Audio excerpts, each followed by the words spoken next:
Suivez nos vidéos de débat, souvent vifs, en opposition ou biaisés. Le pasteur Baoulé a dit qu'on avait 7 jours. Et l'attaque qui a été déchouée par l'armée, je veux dire, pour l'attaque terroriste qui voulait sur la chambre des gaz, si ça a été fait, qui allait être responsable de ça?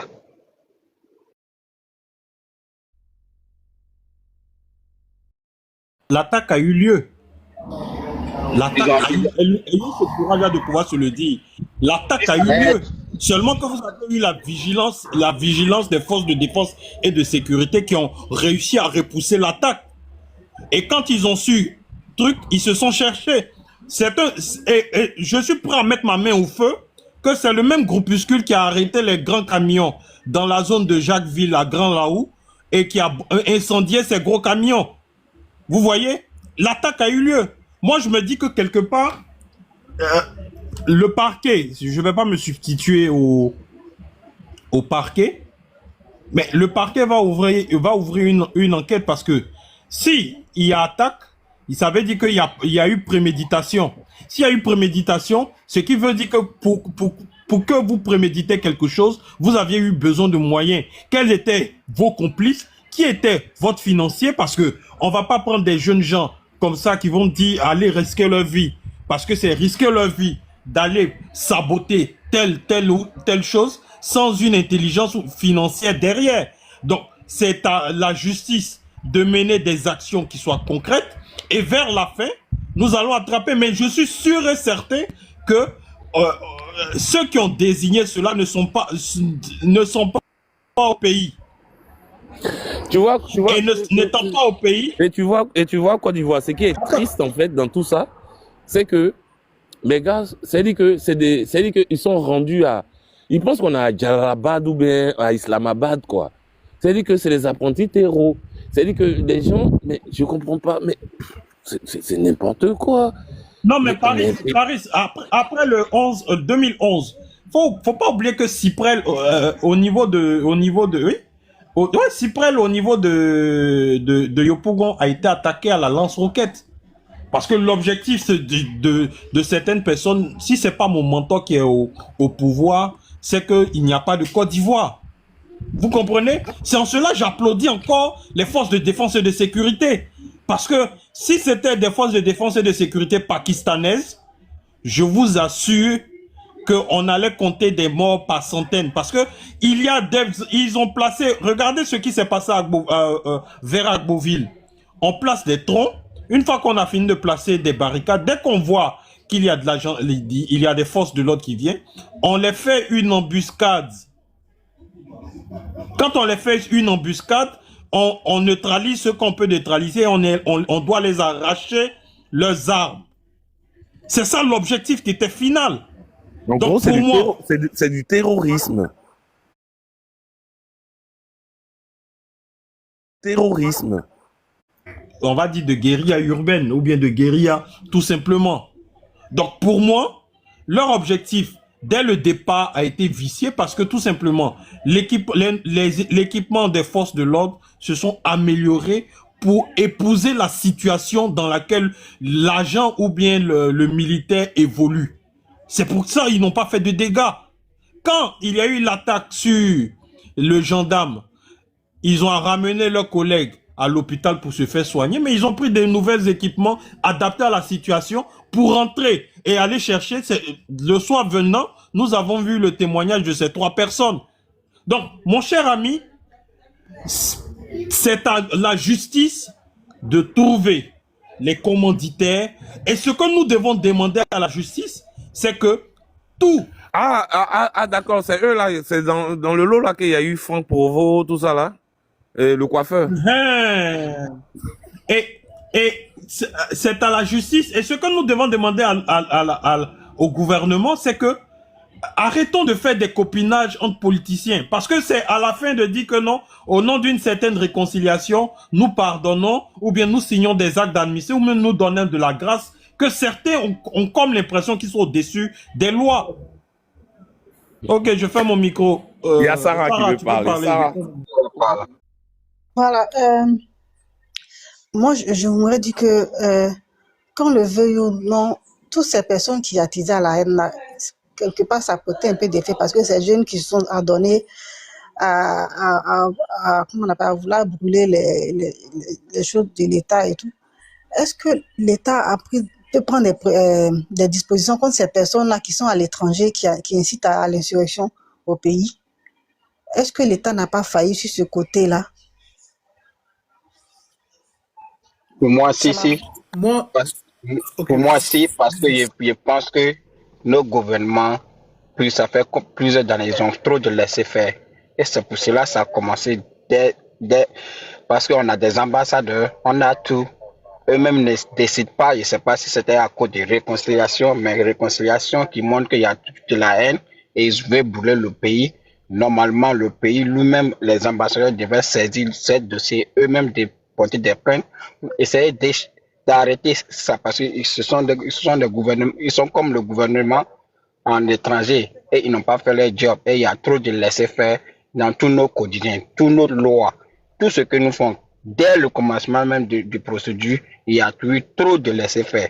Dès que la CI a demandé qu'ils devraient faire le RLE dès le juin et qu'ils ont laissé les politiciens décider pour dire que non, il y a quelque chose d'études. Il y a trop de laisser-faire et que ça venait,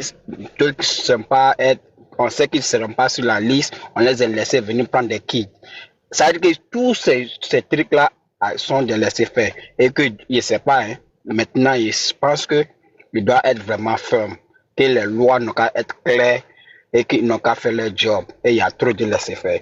Très laisser faire qui permettent aux gens de faire comme ils veulent. Parce que c'est comme on n'a pas de gouvernement, en fait, en étranger qui peut enforcer des lois. Il n'y a pas à faire de dire que je suis un petit pays ou un grand pays. S'il y a quelque chose qui se passe, il faut prendre des responsabilités pour arrêter ça. Non, mais Kalef, moi, je suis tellement d'accord avec ce que tu dis. Moi, j'ai toujours dit, on vit dans un pays où les gens ont fait des jobs de manière alimentaire. C'est-à-dire que les gens sont dans des professions de manière alimentaire. Mais tout ça, Dieu merci, c'est en train de changer aujourd'hui. La preuve en est, tu as une gendarmerie, tu as la police qui est professionnelle, qui anticipe maintenant. C'est-à-dire qui travaille. Ce qui n'était pas le cas forcément. Les gens peuvent dire ce qu'ils ont envie de dire, mais nos enquêteurs aujourd'hui, ils ont ceci de particulier, c'est que ils font le job. T'as qu'à voir un peu, tu sais, il y a une émission qui passe sur NCI, généralement, après NCI 360, où on fait des enquêtes criminelles, là, où on parle des trucs. Mais quand tu regardes l'émission, tu vois un peu qu'il y a un process, il y a des trucs. Aujourd'hui, les gens font le job. Ça prend du temps. Bon, tu me diras. Paris, le véritable problème est que, je vous le dis, même s'il y a enquête, vous pensez que la France va rapatrier quelqu'un pour soi-disant... non, c'est pas la France. Pourquoi pas? France est qui n'est pas le fait? C'est pas la France. En fait, je vais t'expliquer. Côte d'Ivoire, je vais t'expliquer. Je veux éclaircir ma position. Côte d'Ivoire, je t'explique comment ça se passe.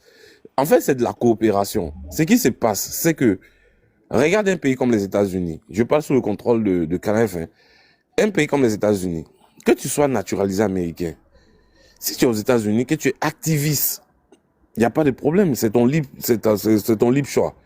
Mais il ne faut pas critiquer le pays d'où tu es originaire parce que le jour où tu as ton ramba, ils ne parlent pas dedans. Je ne sais pas si tu vois un peu le truc.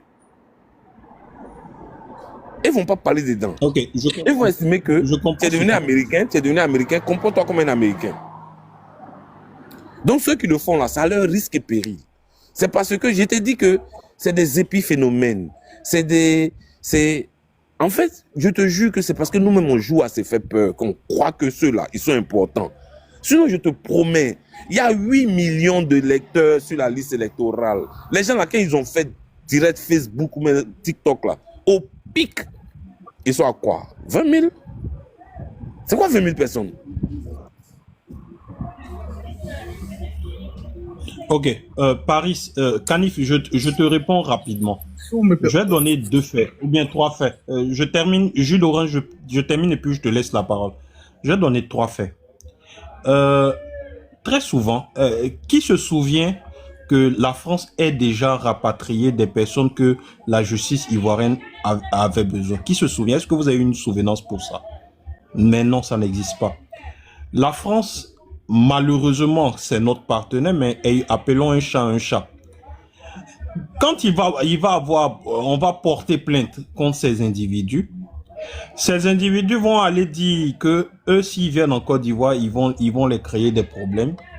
Et comme ils vont les créer des problèmes, par conséquent, la justice française va les protéger, eux. Cette justice-là va les protéger au détriment des dégâts que cet individu ait déjà fait. Alors que quand c'est le contraire, nous sommes prompts à envoyer ces individus-là au niveau de la France. Ça, c'est un premier point. C'est un déséquilibre. Deuxième déséquilibre. Ils te diront, pour les États-Unis, je ne connais pas, mais pour la France, il suffit que ces individus vont dire qu'en Côte d'Ivoire, il n'y a pas de droits de l'homme. Et par conséquent, les gens feront tout. Côte d'Ivoire, assez rapidement, excusez-moi, je passe un coup de fil. Je vous laisse, les gars. Je reviens. Il n'y a pas de souci, il n'y a pas de souci. Pour moi, ce que tu dis, Kanif, même moi-même, je suis en colère parce que on peut pas être l'un des partenaires privilégiés de la France en Afrique et derrière, la France ne joue pas franc jeu avec la Côte d'Ivoire. Normalement, il faut ouvrir un dossier judiciaire, mais ce sont les institutions françaises qui vont vouloir protéger ces individus de l'autre côté tant qu'ils sont sur le sol. Mais je pense que ceux qui sont en Afrique, il suffit d'un changement de régime. Au Burkina Faso, vous allez voir que tous ces activistes seront remis. Donc pour moi, c'est la France qui fait obstacle, le soi-disant pays des droits de l'homme, qui contribue à ce qu'il y ait des déstabilisations dans les pays à travers les réseaux sociaux. De même que la Finlande, qui se souvient pas des propos des propos de ce monsieur-là sur l'ensemble de la classe politique ou même des personnalités. Mais quand vous allez demander à la Finlande de rapatrier ce monsieur pour qu'il soit jugé en Côte d'Ivoire, ils vont te dire qu'ils ne veulent pas au nom d'un soi-disant droit de l'homme. Donc pour moi, les pays occidentaux protègent plus les menaces que coopèrent réellement avec les différents partenaires. Voici un peu ce que je voulais dire. Jules Orange, pardon, j'ai un peu débordé. Non, non, absolument pas, absolument pas. C'est très intéressant ce que tu dis. Mais moi, pour ma part, j'ai une autre lecture de la chose. Je l'ai déjà dit concernant ce sujet-là sur d'autres panels. Vous savez, moi, honnêtement, moi, je me dis, hein, il y a une grosse guerre qui a fait beaucoup de dégâts et qui s'est terminée en 45. Après, les gens se sont assis, ils se sont dit, bon, écoutez, on va essayer de créer un mouvement à l'ONU, transformer l'SDN en l'ONU, et puis on va essayer de régler tout ce qui est comment on appelle, interconnexion entre les nations, tout.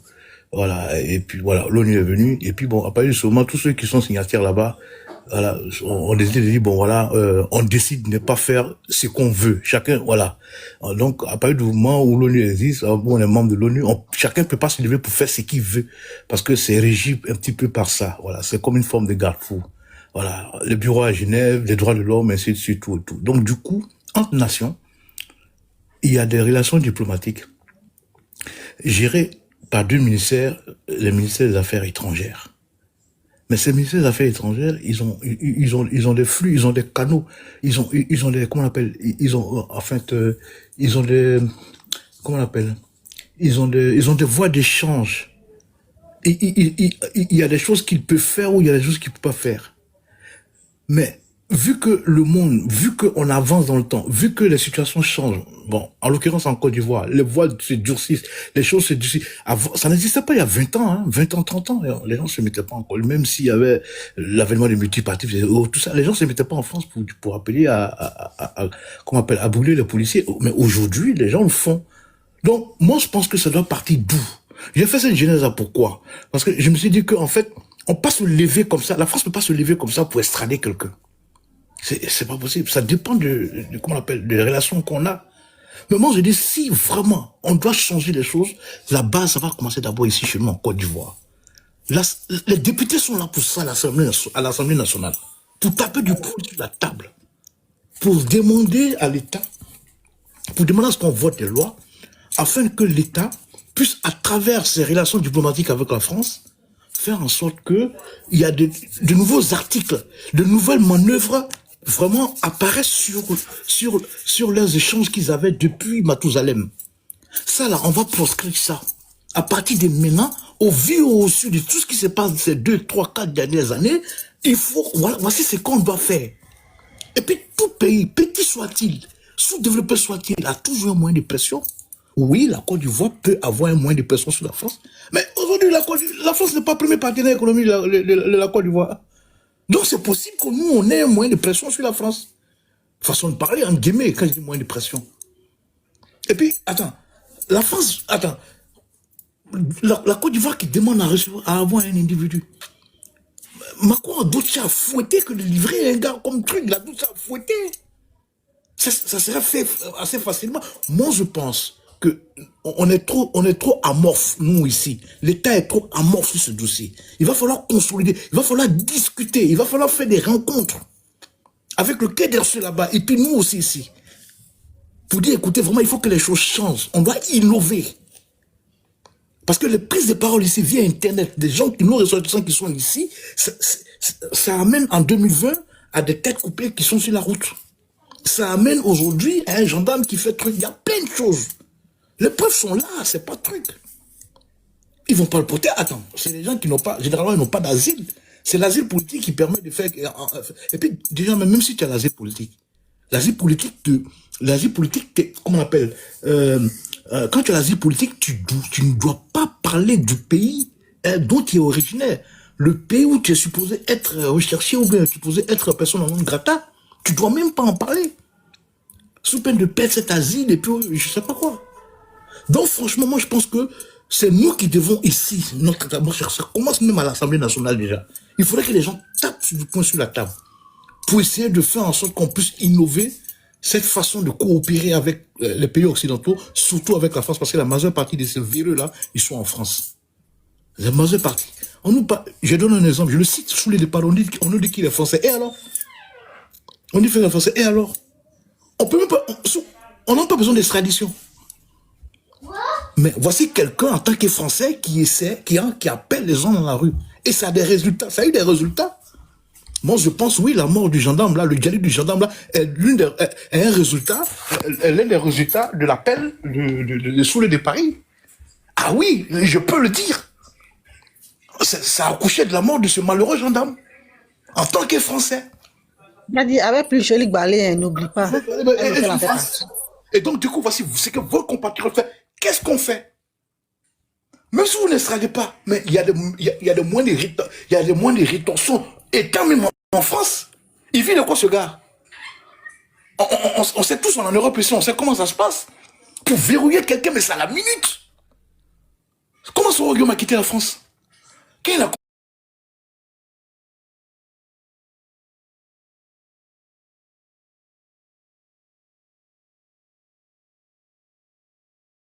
ce qu'il a amené à partir, je sais pas où, en Turquie, je sais pas quoi, aujourd'hui, il a chuté au Sahel. Oui, il y a des moments de rétorsion. Il faut juste taper du poing sur la table. Que Dorsay est ici, tout autour, parle foot. Souvent, on accuse notre ambassadeur, l'ambassadeur doit faire ça. Non, l'ambassadeur ne peut pas se permettre de faire tout et n'importe quoi. Il y a des lois, il y a des choses qu'on ne peut pas faire. Bon, peut-être qu'en tant que personne, il peut aller porter plainte. Mais est-ce qu'il peut, en tant qu'ambassadeur, il peut se lever comme ça pour demander l'extradition d'un tel ou tel? Est-ce que ça existe dans l'Europe? Enfin, c'est ça, les gars. Franchement, c'est ça. Non, moi, je dis, honnêtement, cette action-là, s'il doit y avoir un changement, honnêtement, c'est d'abord en Côte d'Ivoire ici que ça doit naître. Il faudrait qu'il y ait de la volonté. Il faut vraiment une volonté manifeste. Il faut taper du poing sur la table. Oui, la Côte d'Ivoire aujourd'hui a des moyens de répression, a des moyens de faire chanter les Français. Mais ils ont des intérêts ici, on a tous ces intérêts-là. Je ne demande pas de faire comme les gens de l'AES, prendre un micro, aller à la tribune de l'ONU, ou bien sortir d'un journal parler, les Français font ça. Non, on ne demande pas, en sourdine. Ça se passe en sourdine. On discute en tant qu'intellectuel, en diplomatie. Écoutez, les gars, il faut que ça s'arrête. Et puis, c'est pas un ou deux exemples. Depuis les élections de 2020, il y a des preuves. On peut archiver. On va faire une rencontre une semaine, le ministre des Affaires étrangères, il va même avec le Premier ministre. On en fait un cas exceptionnel. Pendant une semaine, on est dans Paris, là. On discutait les autorités. Les gars, voici ça. On fait l'inventaire depuis 2020. Voici les prises de parole de nos compatriotes, qui sont tous ivoiriens, et de vos compatriotes originaires de Côte d'Ivoire. Voici les prises de parole. Qu'est-ce qu'on fait? Tout doit changer. Je vous assure, c'est comme ça qu'on mène les actions. C'est comme ça qu'on mène les actions. Sinon, se lever comme ça pour dire, nous allons le chercher, il faut l'extrader, là, les gars. Franchement, il y a les relations entre les pays, là, il y a beaucoup de choses qu'on a envie de faire, mais qu'on ne peut pas faire. Franchement, moi, je pense, hein. Franchement, je pense. Donc, honnêtement, par cette prise de parole, j'en appelle vraiment à nos députés. On a la majorité à l'Assemblée nationale. J'espère que ça sera encore le cas au mois de décembre. Bon, moi, je parle au compte du RHDP. Ce parti à la majorité à l'Assemblée nationale, j'espère que ça sera encore le cas. Il va falloir que les gens commencent à taper du poing sur la table afin de pouvoir insuffler une certaine, une certaine envie aux uns aux autres pour pouvoir mettre en difficulté ces gens-là parce qu'ils sont trop tranquilles. Ils sont trop tranquilles. Voilà. Et tant qu'on se bouge pas, mais les Français vont rester comme ça, vivre la vie. Macron, il y a trop de problèmes, il y a trop de problèmes en France. Pour venir dire que non, c'est à vous de vous bouger. Nous, la Côte d'Ivoire, on doit se bouger. On doit se bouger nos différents canaux diplomatiques. On doit se bouger. Faire savoir qu'écoutez les gars, on arrête ça maintenant. Hein. Les gens vivent chez vous ici, ils vivent des trucs, tout, ils sont bien à l'aise. Et ils appellent à ce que les gens s'affrontent dans la rue. Voici les résultats de 2020. Voici même les résultats de 2025. Même si ça a été contenu. Mais je vous assure, mais attends, même une blessure, même quelqu'un qui est éborgné, c'est grave. Même s'il y a eu seulement une seule personne éborgnée. Mais regardez, j'ai vu toute une artère de la rue, toute une artère de, comment on appelle, toute une avenue, enfin, je veux dire, de Ayam Soko ces derniers jours. Tous les magasins mis à sac. Ça veut dire quoi, ça? Ça veut dire quoi, ça? Eh ben oui, je regarde, franchement, je le dis, c'est le résultat de la prise de parole de Soulé de Paris. C'est le résultat de la prise de parole de Pisseri Balé. Tous les magasins mis à sac. Il y a une dame qui est assise, qui pleurait, franchement, elle a tout perdu. C'est au lendemain du monsieur qui a demandé qu'il va falloir avoir. Il nous reste 7 jours pour libérer la Côte d'Ivoire. C'est au lendemain que ça s'est passé. La Côte d'Ivoire. Rien comme ça. Moi, je me suis dit, mais enfin, franchement, on nous a présenté, il a dit il y a 2 ou 3 fois.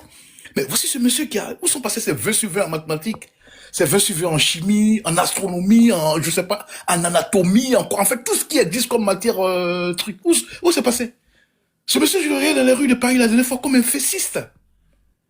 Franchement, je pensais qu'il était à la Cité Rouge. Franchement, entouré des souliers de Paris. Honnêtement, franchement.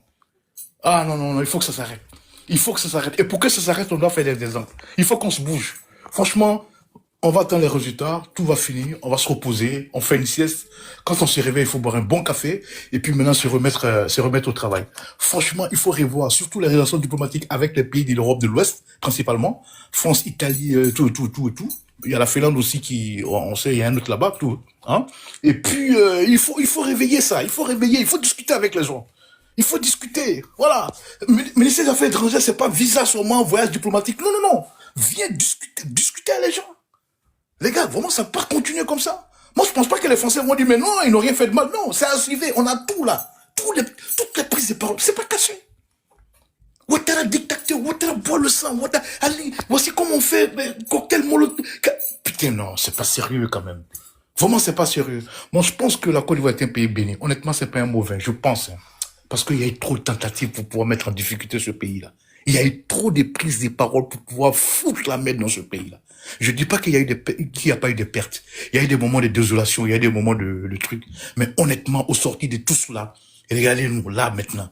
Je suis pas actuellement en Côte d'Ivoire, mais il paraît que les gens vivent bien encore. La vie continue. Tout est bien. Vraiment, Dieu aime ce pays-là, je vous assure. Hein. Parce que ces prises, il y a eu trop de prises de parole assez graves. Assez graves. Franchement, je vais chuter par là. Excusez-moi si je suis monté un peu en décibel. C'est un peu mon coup de gueule, quoi. Franchement, parce que je veux vraiment que les gens, vraiment, ils n'ont qu'à revisiter nos relations diplomatiques avec les pays européens, surtout la France. Qu'ils revisitent ça. Merci beaucoup.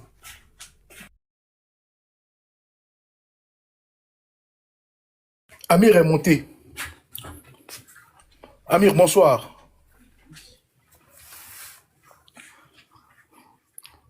LSK aussi est parti. LSK, tu es là?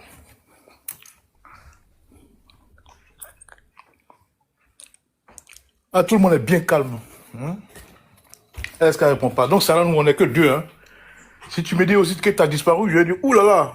Non, je n'ai pas dit ça. Je demande, Mais, Ah ouais. je suis. Voilà, il n'y a qu'un problème ici. il y a- Mais Marouane est là. Est-ce que vous lui avez donné la parole? Mais c'est ça, je l'ai appelé Amir, il répond pas. Amir. Amiral. Je suis avec. Ah, c'est moi. Amiral, Sinon, c'est Amiral, c'est pas Amiral, Amir. Marwan. C'est Amiral, c'est pas Amir. Pour ça, tu parlais de quelqu'un d'autre. Amiral. Pardon, excuse-moi, Amiral, je suis désolé, pardon. Moi, j'ai chuté, hein, tu peux prendre la parole, hein. J'ai chuté. Grand frère Daouda, il y a des gens qui souhaitent monter. Si tu peux les faire monter. Je ne sais pas si il est là. Non, ma petite soeur, je suis là. Mais tu sais, quand il y a les gens, on fait tout long, le D'accord. cousson. Non, d'accord. Tout est long. Par exemple, attends, il y a pas mon petit là, Deyimaï là. Petit Deyimaï, il faut monter ici. Je vais me faire le point. Qu'est-ce qui s'est passé à Daloa? Amiral, vas-y. Pardon, on dit à Piché Barre qui a parlé. Si tu peux aller vérifier, ça va nous faire le débriefing. Ok, je remonte, j'étais descendu à la cave là, je remonte, j'ai ouvert l'ordinateur. Je vois ça tout à l'heure, j'arrive.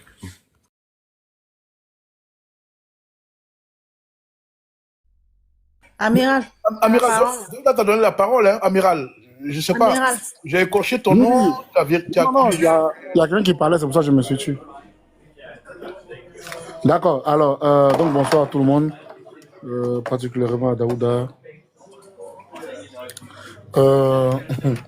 En fait, ça m'écoeure la dernière prise de parole du frère, c'était Jus d'Orange, je pense, qui parlait tout à l'heure.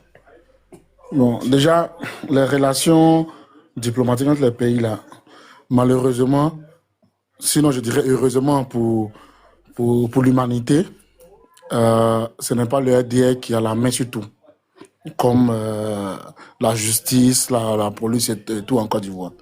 Voilà. Heureusement, ce n'est pas encore un monde unique à la solde du pouvoir RDR. Voilà. Donc,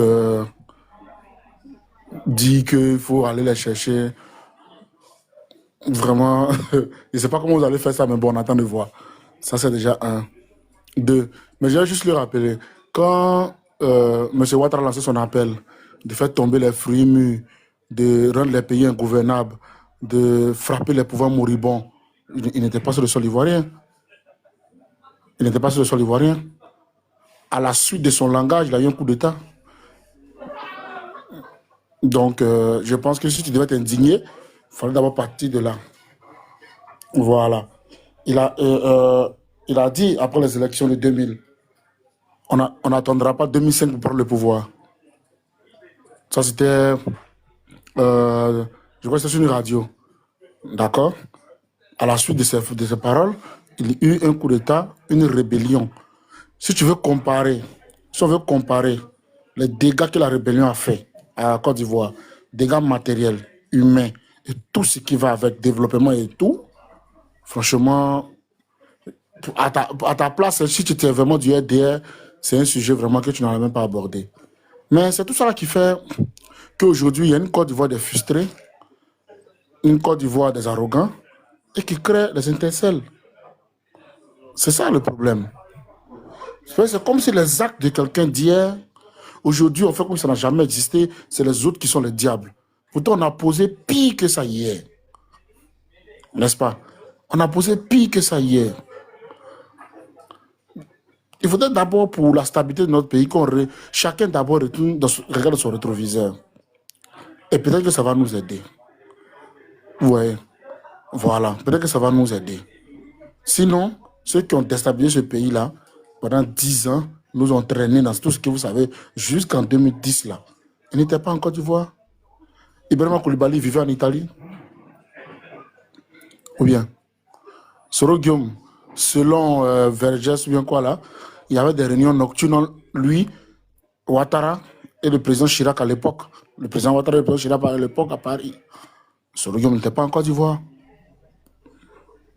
Et il y en a beaucoup comme ça. Peut-être que comme ça a été le moyen que vous avez utilisé pour venir au pouvoir, vous craignez. Parce qu'on dit toujours que le coupeur de tête, après qu'on passe derrière lui. Donc vraiment, t'entendre parler ainsi, c'est dommage.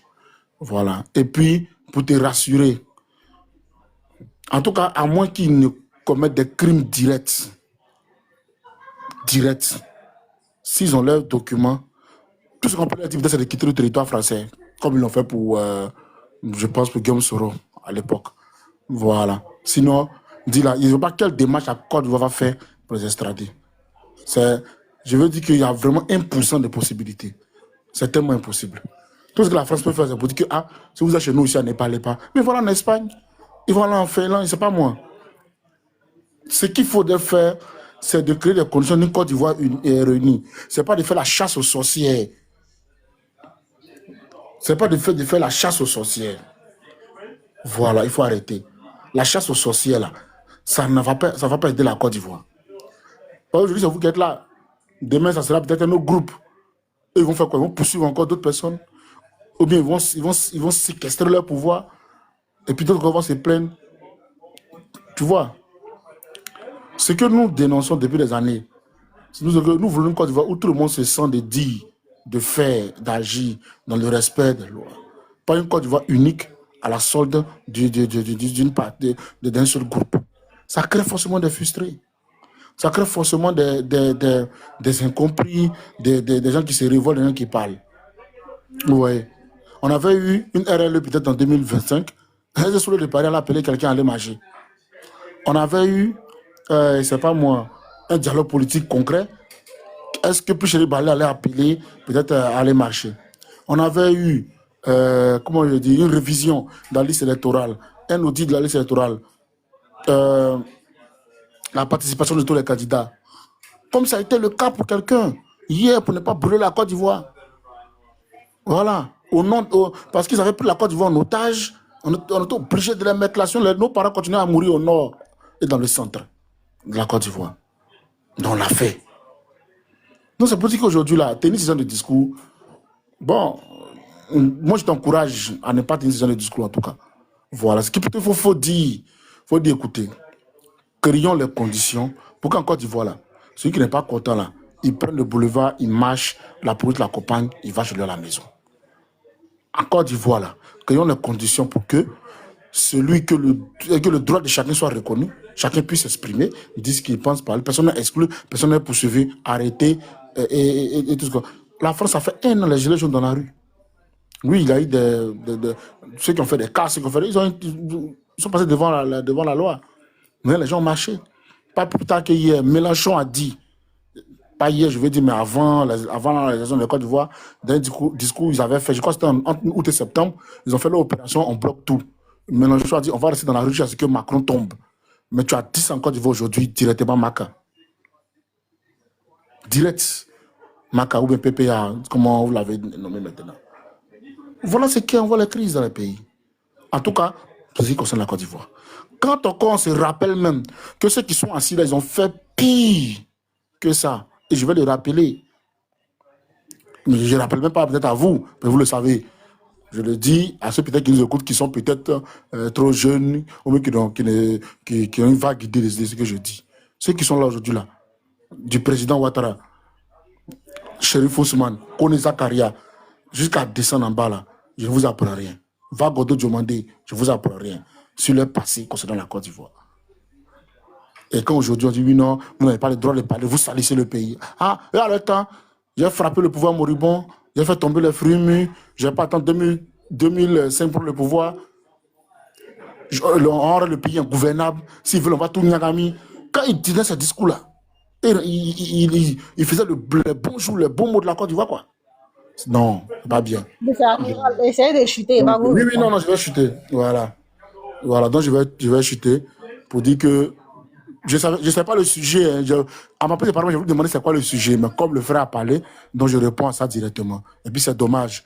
Voilà, ce qui se passe dans notre Côte d'Ivoire où on est aujourd'hui, c'est dommage de voir qu'une élection présidentielle, il y a des gens qui n'ont pas retiré leurs cartes mais qui ont voté. Des résultats qui sortent 24 heures avant. Mais bon, c'est ce qui vont nous servir. On va apprendre. Heureusement, on aime ce pays-là. Donc, quel que soit le degré de notre colère, on ne va jamais le mettre à feu et à sang. Amiral, est-ce que vous avez les preuves que c'était vraiment les résultats? Mais bon, on va On va Dis-moi, tu demander, es là. on va demander à Abidjan.net, hein. C'est eux qui ont fait sortir avec les chiffres, hein. Ok, C'est eux qui ont dis-moi, dit. vas-y, tu as la C'est pas parole. moi.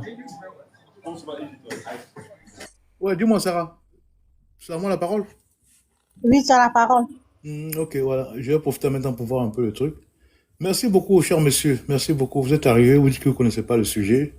Vous m'avez entendu parler, donc vous avez rebondi là-dessus. En aucun moment, vous avez dit que la Côte d'Ivoire pouvait aller faire ce qu'il veut en France pour aller prendre telle ou telle personne. Voilà. Heureusement, il y a une centaine de personnes en bas qui m'ont entendu parler.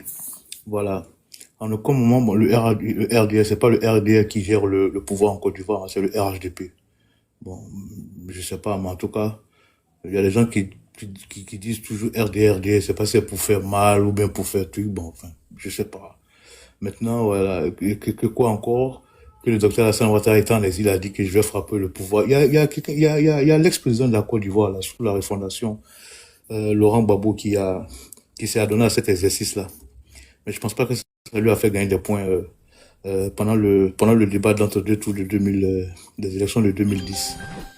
Il nous a brandi, il nous a sorti des copies de journaux. Hein? Oui, si, ouais, je vais pas lui répondre, Didi Shop, ouais, je vais pas répondre, je dis ça comme ça me fait rigoler, quoi.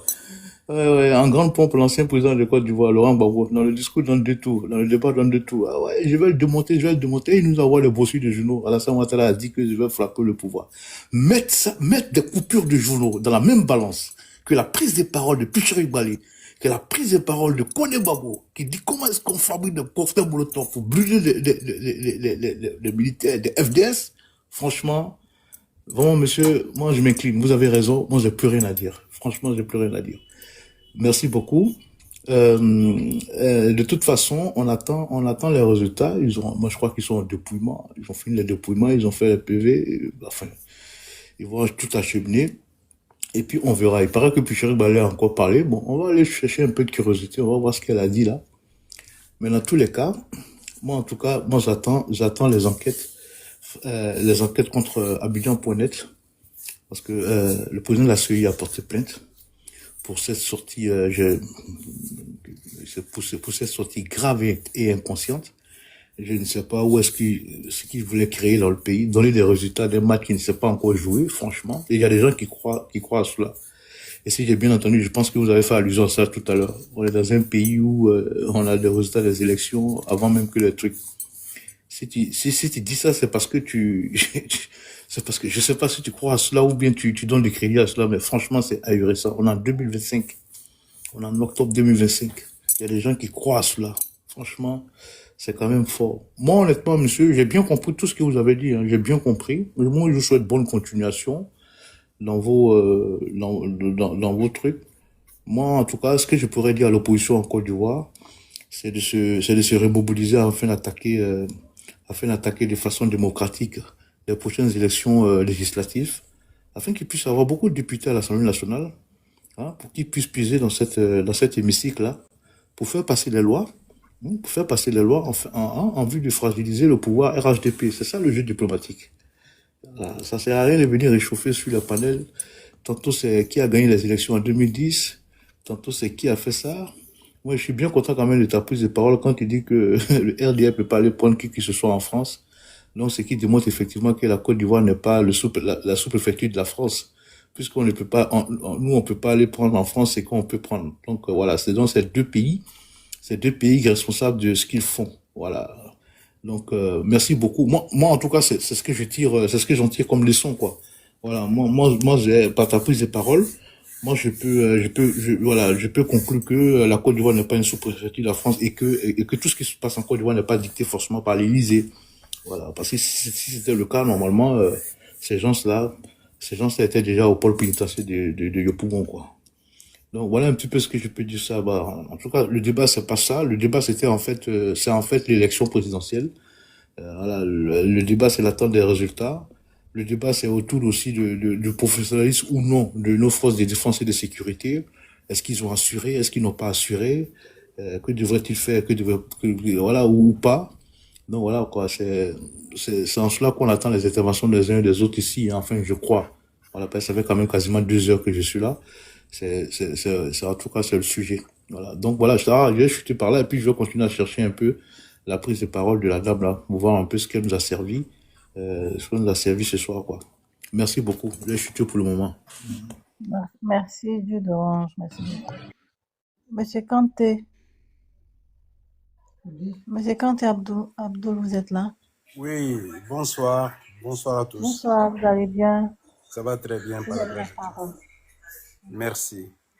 Ben écoutez, moi je pense que les gens nous servent ce discours complètement baroque depuis tout le temps et j'ai dénoncé cette pauvreté au niveau des débats politiques et même des propositions, n'est-ce pas, en termes de projets de société au peuple de Côte d'Ivoire de la part de l'opposition. Et ce qui me peine de plus, c'est que ce narratif est repris par les militants et les partisans de ces partis de l'opposition. Je frapperai ce pouvoir moribond, le coup d'État, c'est Alassane Ouattara, etc. Mais écoutez, moi j'ai bien envie d'être cohérent. C'est-à-dire qu'on dit le coup d'État, c'est Alassane Ouattara, Dixie Babo Laurent, et il devrait prouver cela pendant, n'est-ce pas, le débat de 2010. Et ce même Babo a dit que ce coup d'État était salutaire. Donc, concrètement, Alassane Ouattara fait un coup d'État et Gbagbo trouve que c'est salutaire pour la démocratie. Vous voyez, ce degré d'incohérence, le peuple ne peut pas comprendre cela. Parce que celui qui est rationnel et qui voit des choses de façon objective, trouvera que là, il y a un problème, n'est-ce pas, de dissonance cognitive. Mais bref, je ne vais pas m'attarder sur ça. Comme je dis, ce sont des discours baroques, voire abscons. Mais ce qu'il faut retenir ici dans cette élection, c'est que pour la première fois, la Côte d'Ivoire a eu sa pleine souveraineté à deux niveaux. Le premier niveau, c'est d'organiser les élections avec les fonds propres de l'État. Deuxième niveau, c'est 40 000 soldats militaires déployés pour assurer la sécurité. Et il n'y a eu aucun écart à ce niveau. Et ça, c'est salutaire. Ça démontre le degré de leadership du président Ouattara depuis les 15 dernières années. Ce président qui a offert à ce peuple la stabilité, la paix et la disparition des altérités identitaires. C'est-à-dire, en d'autres termes, la stigmatisation de certaines ethnies, comme ce fut le cas dans le passé. Aujourd'hui, les Ivoiriens vivent en toute quiétude. Et c'est ça que le peuple retient pour redonner sa confiance au président Ouattara. Parce que pendant 15 ans, aucune ethnie n'a été stigmatisée. On n'a pas entendu des débats xénophobes, si ce n'est qu'encore là, de la part de l'opposition, qui sont toujours dans ce schéma de division des Ivoiriens. Or, un président doit pouvoir avoir la capacité de rassembler. Et le président Ouattara, il rassemble large. C'est pour cela que le peuple a toujours confiance en lui. Donc cette élection, malgré l'apocalypse qui a été annoncée, nous avons assisté à une élection qui s'est très bien déroulée. Ça, c'est à saluer. Et aussi, c'est à mettre au compte, n'est-ce pas, du leadership du président Alassane Ouattara. Donc, le pays n'a pas brûlé. Et moi, j'en suis très fier. Parce qu'en fait, le jeu politique, ce n'est que des rapports de force dans la société, basés sur des intérêts à l'effet de conquérir le pouvoir d'État. C'est ça. C'est jamais aller à une guerre, non. Et je crois qu'à partir d'aujourd'hui, grâce au président Ouattara, nous mettrons fin à ce que les opposants auraient souhaité, c'est-à-dire faire le décompte macabre, mortifère de nos frères qui auraient été tués, parce qu'ils capitalisent sur les morts pour pouvoir légitimer leur action politique. Ça, c'est fini, ça. À partir de maintenant, nous aurons des élections apaisées. Et ça vient de commencer maintenant. Et ça, j'en suis très fier. Parce que les élections sont passées, il n'y a pas eu de crise post-électorale, pré-électorale, qui aurait entraîné certains de nos concitoyens à la mort. Et puis après, ils passeront aux oubliettes, comme ce fut le cas pour les 3000 et aux dernières élections, les 80 et quelques pauvres Ivoiriens qui ont été tués gratuitement. Parce que la politique, ce n'est pas ça. Quelles que soient nos différences, ce qui prévaut, c'est de vendre notre projet au peuple, à lui d'être séduit et de sanctionner cela dans les yeux. Voilà le véritable rapport politique, du jeu politique. Ils n'ont pas lancé des slogans, il n'y aura pas d'élection, il n'y aura pas de 4e mandat, c'est un braquage électoral, c'est un coup d'état civil.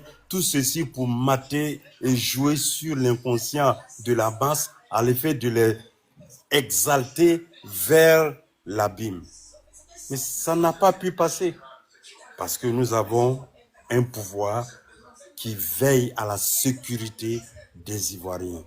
Ça, c'est à saluer. Je m'arrête là pour l'instant. Merci beaucoup, Kanté. Sarah, non, je me permets, s'il te plaît, je suis sur la vidéo de Picheric Balé. Du 37 minutes, c'est trop long, on ne peut pas écouter. Je voulais juste quelques secondes mettre juste une petite partie pour envoyer le grand mot un peu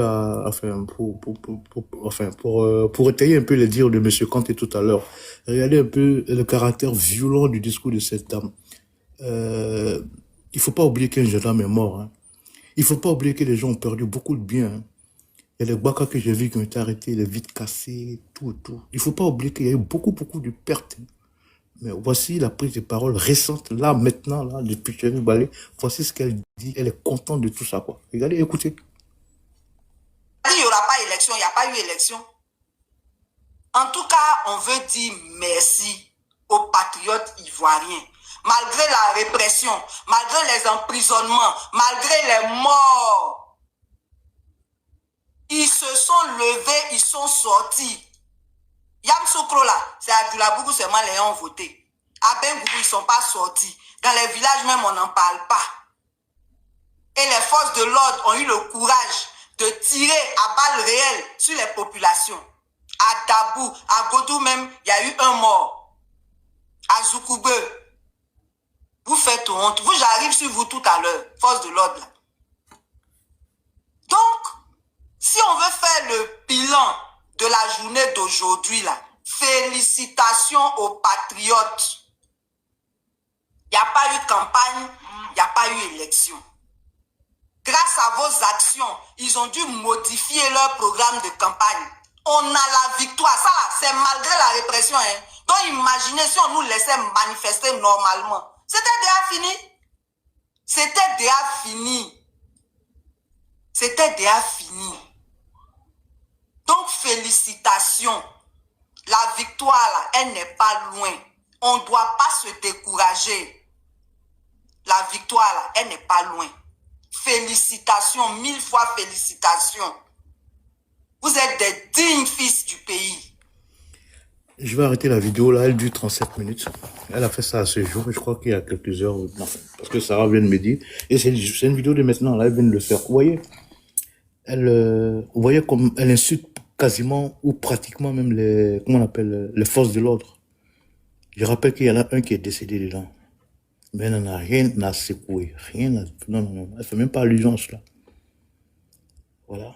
Le monsieur qui est là tout à l'heure, il essaie de mettre ça là dans la même balance que un article du journal où il était écrit que le docteur Alassane Ouattara a dit que je vais frapper le pouvoir ou faire truc. Est-ce qu'il y a match? Est-ce que ça vaut son même pesant d'or? Vous ne voulez pas dire est-ce que ça vaut son même pesant de désordre, d'appel au Djali? Est-ce que c'est la même chose? Moi, honnêtement, souvent je me dis, quand je face à certains compatriotes ivoiriens, mais je me dis, mais attends, mais est-ce que c'est le même sujet dont on traite en fait? Est-ce qu'eux, ils ne parlent pas de la Tanzanie et puis nous on parle de la Côte d'Ivoire? Ou bien nous, de la Tanzanie et de la Côte d'Ivoire? Je ne sais pas, du même pays, est-ce qu'on parle du même pays? C'est incroyable. C'est vraiment incroyable. Et les gens s'en foutent. Et elle est en train de s'encourager dans un truc qui c'est pas une sorte d'amnésie ou bien une sorte de truc que la victoire on a gagné. Il faut pas baisser les bras, il faut toujours aller les patriotes. Quels patriotes? Il faut libérer la Côte d'Ivoire. Franchement, c'est grave. C'est vraiment grave. C'est pas le sujet d'aujourd'hui, on en parle, on attend les résultats. Mais vu qu'on peut pas rester comme ça, bon voilà, on est obligé de surfer un petit peu là-dessus. C'est vraiment dommage, hein. Sarah, je te remets la parole puisque c'est toi qui distribue. Je voulais juste mettre ça pour que les gens soient au courant. C'est juste une petite partie, c'est 37 minutes d'intervention. Elle est assise là devant moi en t-shirt blanc où c'est écrit trop, c'est trop. Les cheveux quasiment démêlés. Elle a un teint qui devient de plus en plus foncé. Ouais, franchement, je la reconnais. Enfin, comparativement à ses premières vidéos que j'ai vues là, bon, je la trouvais, j'ai envie de dire, un peu plus belle, voilà. Un peu plus belle, mais ce qui est devant moi là, bon, voilà, sans vouloir manquer de respect à la mère de quelqu'un, bon, franchement. Mais on va se concentrer sur ce qu'elle a plutôt, voilà. On remercie le gouvernement parce que elle dit il n'y a pas eu d'élection. Il s'est bien passé les élections dans la transparence parce qu'on n'a pas coupé Internet sur nous, les frontières n'ont pas été fermées, tout s'est bien passé, tout s'est bien déroulé. Dieu merci. Monsieur Amiral, il a dit qu'il avait une motion. D'accord. Raphaël Esca, si tu es prêt là, tu peux parler. Hein. Je demande. C'est une motion Oui, de Amiral, il fait la motion, mais c'est prise de parole, je demande. En même temps, la motion prise de parole. D'accord, ok. Le frère qu'elle a pris la parole, il va nous faire écouter la vidéo. Que non, elle s'est réjouie de la mort d'un policier. Bon, du Djali d'un policier. Bon, la vidéo a joué, on n'a pas entendu ça. Voilà. Elle n'a jamais dit félicitations, vous avez déjà un policier, bravo. Vous voyez, c'est cette manipulation que nous dénonçons. Tu vois. Non, elle s'est réjouie, elle est contente qu'ils ont déjà un policier. Bon, la vidéo a joué. On n'a pas, en tout cas, comme tu as dit, c'est 37 minutes, 27 minutes. Mais en tout cas, le bout que tu as joué, là, on considère que c'est ce que tu as écouté. On n'a pas entendu ça. Donc pourquoi venir dire ce qu'elle n'a pas dit? C'est une dernière question. Bon, on va continuer. Tu dis, tout à l'heure, je pense que c'est la Modo qui a dit qu'il n'y a pas eu de discours. Non, je pense que c'est un autre qui a pris la parole. Il n'y a pas eu de discours d'ethnie depuis 15 ans. Il n'y a pas mais il n'y a pas de guerre ethnique parce que personne n'a dit pendant les 15 ans de mandat de M. Ouattara qu'on ne veut pas qu'il soit président parce qu'il est ici Bété, ou bien parce qu'il est ici Baoulé, ou bien parce qu'il est ici Guéré. C'est ça. C'est parce que personne n'a préparé la tête des gens à ce fait-là. C'est ça. Si Mme Gbagbo partait à José à Bonois, pour dire qu'il ne s'est pas ici de Bonois comme il ne veut pas. Si les autres partaient à Dabou, les autres partaient à Gagnois, ce n'est pas ici Bété, pas ici de l'Ouest qu'on ne veut pas là. Mais bien sûr, il allait avoir des crises ethniques. Oui, M. Ouattara a dit qu'on ne veut pas qu'il lui soit candidat parce que lui, il a dit non. Mais oui, c'est parce que c'est ce que tu dis, c'est qu'il envoie. C'est ça le problème, vous faites. Donc, on dit non, il n'y a jamais eu, non. On a eu cette stabilité-là. Parce qu'il y a des gens qui ont voulu être, qui ont aimé leur pays. Voilà. Et puis quand on me dit non, oui, c'est des coupures de journaux, ben les coupures de journaux, là, c'est des citations, ils font, hein. Ils n'inventent pas des paroles pour donner à quelqu'un. Et le jour du discours, là, ils n'étaient pas dans un tribunal. Voilà. Il a juste dit à la face du monde, voilà tes propos qui ont incendié la Côte d'Ivoire, selon moi. Voilà. Donc, mais les copies de journaux, là, sont pas des, on n'invente pas, ce sont des citations. C'est ce qu'il a dit. Voilà. Donc, c'était un débat. Voilà pourquoi il n'a pas dit. Et puis, on parle de copies de journaux. Mais aujourd'hui, là, nous sommes à l'époque de Facebook, d'Internet, de TikTok, de vidéos. Je parie que si à l'époque, il y avait des vidéos comme aujourd'hui, là, comme Picheli Balé s'asseoir, il a fait vidéo, comme peut-être Thiam s'assoit, il fait vidéo bien bon, mais M. Ouattara aurait fait une vidéo aussi. C'est l'époque, c'est tout. Ce n'est pas parce qu'aujourd'hui c'est vidéo, donc ça a plus d'impact que ce que tu as dit hier dans les journaux. Avant, à son époque, les gens lisaient les journaux. C'est pas, t'avais les journaux, il se faisait une conscience collective. Donc c'est pour ça qu'il a dit ça dans les journaux, dans les radios. Voilà.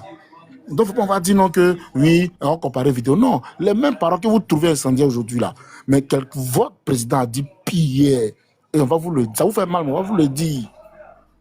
Le président qui est en Côte d'Ivoire là, nul n'est bien placé pour donner leçon à quelqu'un.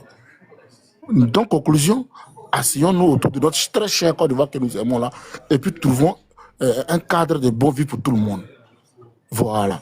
Donc oui, c'est vrai, il n'y a pas eu de guerre ethnique en 10 ans, en 15 ans, mais oui, mais souviens-toi aussi que personne n'a dit qu'on ne veut pas qu'il soit président parce qu'il est bêté, parce qu'il est chrétien bêté, parce qu'il est baptiste de Bonois, ou même parce qu'il est sorcier de Dabou. Personne. Mais malheureusement, notre président actuel a dit qu'on ne veut pas qu'il soit président parce qu'il est musulman du Nord. Il est musulman du Nord, c'est ce qu'il a dit. Vous voyez, c'est ça. Mais on en parle. Parce que ce n'était pas qu'on va pousser. C'est pas parce qu'aujourd'hui, il y a ce qui s'est passé, ce coup d'état civil qui s'est passé aujourd'hui là. Donc, on va dire, on ne parle plus. La vie politique de la Côte d'Ivoire existe et nous sommes encore dans l'opposition. Donc, nous allons continuer à dénoncer, à critiquer. Vous allez vous opposer. On va vous rappeler aussi ce que vous êtes. C'est comme ça. Voilà. Donc, quand souvent on veut avancer, il faut prendre qu'on appelle ça même, les époques, au moment. Avant là, vous et nous, on ne parlait pas sur TikTok. On partait au Parlement. On partait dans un Parlement, puis on débattait. On se retrouvait autour d'un banquet, puis on débattait. Aujourd'hui, moi, je peux être dans mon fin fond de Boaké. Vous pouvez être à Londres, et puis on se parle directement, c'est l'époque. Voilà. Donc, ça veut dire qu'il n'y a pas de responsabilité qu'il faut accepter. On dit que ils ont bien travaillé. Bon, moi, je dis juste que c'est parce que les autres ne sont pas allés loin. C'est tout. Les gens ne sont pas là à Boaké pour se former et tout. Parce que sinon, en 2010, là, le premier tour, là, ça s'est bien passé. Mais plus ou moins, les choses se sont, en tout cas, les forces de l'ordre ont essayé de stagner les choses. Mais c'est parce que quelqu'un a vu sa défaite qu'il a descendu Ecomog, la France, ONU, rébellion et tout, pour brigander le pouvoir de s'asseoir. C'est ça aussi la réalité de notre pays. Voilà. Donc, il ne faut pas. Les raccourcis intellectuels comme ça, c'est pas bien pour notre pays. Voilà. C'est ce que je voulais dire. Ok. LSK, ton micro ouvert. LSK, grand frère LSK, tu es là?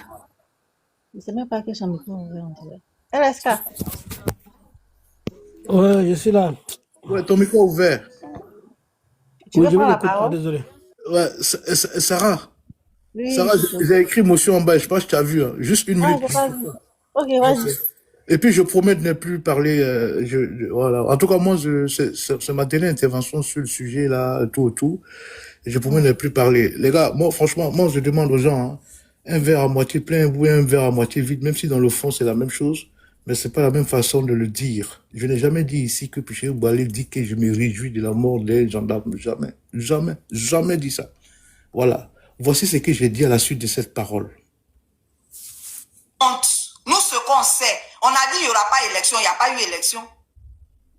En tout cas, on veut dire merci aux patriotes ivoiriens. Malgré la répression, malgré les emprisonnements, malgré les morts, ils se sont levés, ils sont sortis. Yamsoukro là, c'est à Dulabougou seulement les ont voté. À Bengoubou, ils ne sont pas sortis. Dans les villages même, on n'en parle pas. Et les forces de l'ordre ont eu le courage de tirer à balles réelles sur les populations. À Dabou. J'ai arrêté la vidéo là et je dis, elle n'en a absolument rien à secouer de la mort d'un gendarme. Parce que à la place de dire ça, ce mensonge là, que les forces de l'ordre ont tiré sur la population, elle aurait pu dire, soit elle s'abstenait de dire ce qu'elle vient de dire, ou elle aurait pu au moins dire qu'il y a un gendarme qui a perdu la vie. C'est pas un Congolais le gendarme, c'est pas un Tanzanien, c'est un Ivoirien aussi. C'est ce que j'ai dit. Donc franchement, moi honnêtement, et je jure, moi, je vais attendre qu'on reparle des élections. Moi je n'ai plus rien à dire sur telle chose. Non, monsieur, on va vous donner la parole. Monsieur, Non, excusez-moi, je te range. Moto, excusez-moi. Pour me rectifier quoi? Monsieur, ils vont vous donner la parole. Monsieur, ils vont vous donner la parole. Monsieur, ils vont vous donner la parole. Monsieur, ils vont vous donner la parole. Monsieur, ils vont vous donner la parole. C'est pour finir le discours là, quoi. Monsieur, ils vont vous donner la parole. Monsieur, monsieur, ils vont vous donner la parole. Voilà. Je suis vraiment désolé, les gars, de lever comme ça. Parce que, moi, honnêtement, moi, quand les gens parlent, je n'ouvre pas mon micro. Sauf par erreur. Ou bien si c'est voilà, un truc amical, je me permets d'ouvrir vite fait. Mais honnêtement, j'aime pas ça. C'est vraiment désolé. Donc, en aucun moment, je dis, écoutez, Piché Oubalé, elle est en train de se réjouir de la mort d'un gendarme. Mais j'ai été quand même outré de l'entendre dire ça, que les forces de l'ordre ont tiré sur la population. Où? En Côte d'Ivoire. Ils ont tiré sur la population en Côte d'Ivoire. Et pendant ce temps, il y a un gendarme qui est mort. Et on n'en fait pas allusion. C'est de ça que j'ai parlé. Donc, merci beaucoup, Sarah. Non. Voici tout ce que j'ai à dire sur ce sujet. Tout ce que j'ai à dire. Je n'aurai plus de motion, je n'aurai plus de parole. Je vais attendre qu'on parle des élections, éventuellement, ou plutôt de la prise de position de l'action que, qu'on appelle Abidjan.net a menée hier. Voilà. On pourrait éventuellement en parler. Sinon, ce sujet-là, vraiment, merci beaucoup. Voilà. Merci, monsieur Judo. Harry. Bonsoir, monsieur Harry, vous êtes là? Bonsoir, madame. Madame Sarah Nouri, ça va? Oui. Vous avez la parole. C'est c'est le panel de Sissi, hein. Il y a jus d'orange, C'est le panel Sarano, de bon, Daouda. C'est pas le Non, panel non, de mais RHDP. non. J'ai dit, genre, vous êtes, généralement, je vous vois sur le panel de Sissi Oui, oui. anciennement. Ah, d'accord. C'est rien de Exact, méchant. exactement. Mais tu t'es Voilà. pas trouvé qui est bien sur Daouda. Ouais. Ouais, non. Non, je connais cela, c'est malheureusement, mais il faut me mettre deux pays là, c'est chez moi par rapport à vous. Enfin, bref. Le grand frère LSK, Amiral, Monsieur Kanté, jus d'orange, et puis le vieux Kaza. Bon, il faut faire des commentaires puisque la nuit électorale va commencer maintenant. Bon, pas la nuit, le marathon électoral. Monsieur Cubier, si j'ai encore une déclaration que j'ai vue sur Facebook, euh, aussitôt, bon, aussi qu'elle soit vérifiée, il a dit qu'on aurait des résultats au plus grand temps avant lundi. Que quelqu'un me trompe si la déclaration n'est pas exacte, hein. C'est une bonne chose. Je pense que la CEI a 3 jours pour proclamer les résultats provisoires, si je ne me trompe pas. Quand je vois qu'au Cameroun, ils ont 2 semaines et que chez nous, le président dit qu'il va pouvoir donner les résultats provisoires au plus grand temps lundi. C'est une grande avancée démocratique, technologique, même si, bon, je considère qu'avec toute la technologie, on doit pouvoir au plus grand temps à minuit savoir le président ou même savoir les premiers résultats, les estimations, ouais.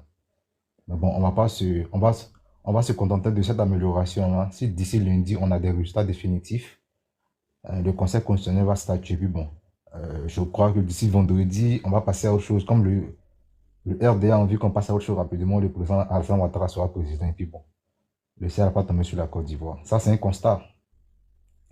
Une fois que j'ai fini de faire ce constat-là, il faut faire des observations et des analyses. Bon, il faut s'y essayer en tout cas.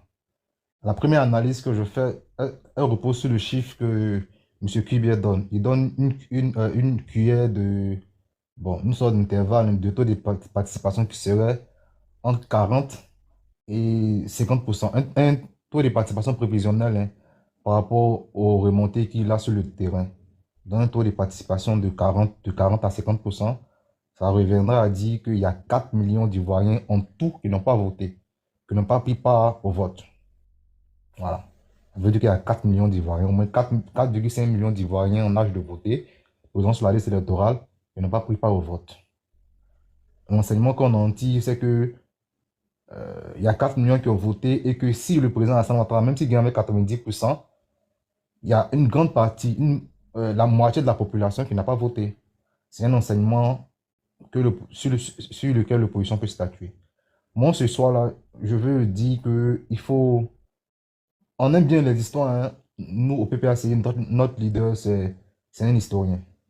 Mais d'aujourd'hui jusqu'au 27 décembre, il faut mettre l'histoire de côté. Il faut mettre la guerre de 2002 de côté, le coup d'état de Gueye 2010. Il faut mettre tout ça de côté. Il faut se mettre en position de combat. On revient au combat. Le panel de Daouda, c'est un panel prescripteur où il y a des gens, je pense, importants qui viennent nous écouter. Alors, il faut qu'ils entendent. S'ils sont dans l'opposition, il faut qu'ils entendent. Je dis que on a fait des erreurs, certainement. Je le dis pour la première fois, on a fait des erreurs. On a des choses qu'on n'aurait pas dû faire. On aurait peut-être dû prévoir tout et tout. Mais notre excuse, c'est qu'on est des humains et se tromper une fois, c'est possible. Mais 2 fois, ça ne sera pas toléré. Donc, on se met en position de combat. On oublie cette mascarade qui a eu lieu pour la présidentielle là et des élections arrivent. Si 50% d'Ivoiriens n'ont pas participé, ces 50% d'Ivoiriens ne sont pas morts. Ils sont encore là, ils sont vivants. Ils attendent des gens qui répondent à leurs aspirations. Donc, tout opposant doit se mettre maintenant dans cette posture-là. Peu importe les récriminations qu'on va avoir contre la CEI, la liste électorale, tout et tout.